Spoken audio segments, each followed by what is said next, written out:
In a small American village called Ashwood, surrounded by dense forests and misty swamps, the locals have for years told legends about an old house on the outskirts.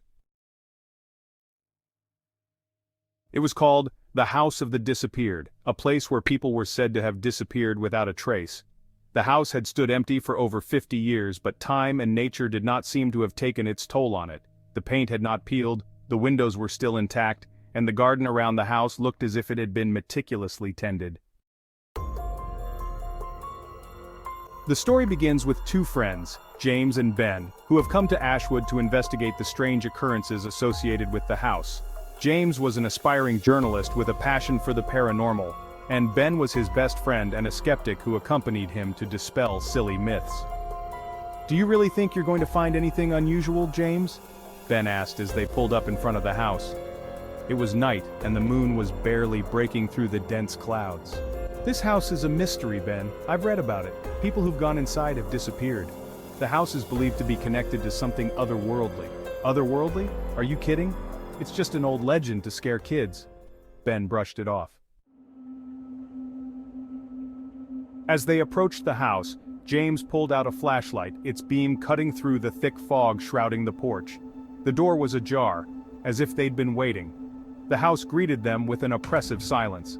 The floorboards creaked underfoot, and there was a faint odor of damp and something rotten in the air. "Doesn't look too bad," Ben said, looking around at the dusty walls and old furniture. But James noticed something strange. On the walls hung portraits of people whose eyes seemed to be watching them. One of the portraits showed a family, a man, a woman, and a little girl, all with blank, dead stares. At the bottom of the picture was an inscription, "Harper Family, 1923. "Look," James pointed to the portrait, "that's them, the Harpers. It's believed they were the first to disappear in this house."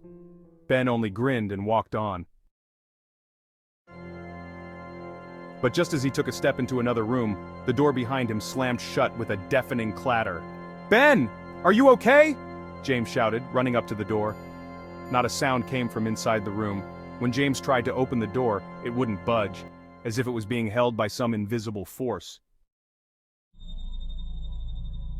Suddenly the flashlight began to flicker and whispers were heard in the hallway. James turned around but saw no one. The whispers grew louder and louder, forming into words, "You have to leave, before it's too late." "Who's here?" James shouted, but the answer was only ringing laughter echoing throughout the house. They ran down into the basement, hoping to find a way out there. But the deeper they went down, the cold got worse, and the walls around them seemed to shrink. In the basement they found an old chest covered with chains. "Do you think it has something to do with the disappearances?" Ben asked. "I'm sure it is," replied James and began to pull the chains off. When the chest opened, a cloud of black smoke abruptly erupted from it and descended upon them. Inside the chest were old diaries of the Harper family. One of the diaries read, "We have awakened something in this house. It is watching. It is waiting. We can't leave." James and Ben found themselves trapped. Every time they tried to leave the house, they returned to the same place as if the house was an endless maze. The last thing James heard was the girl's voice whispering in his ear, "You're part of us now." Since then, no one has seen James or Ben again, and the house on the outskirts of Ashwood remains standing, waiting for its next guests.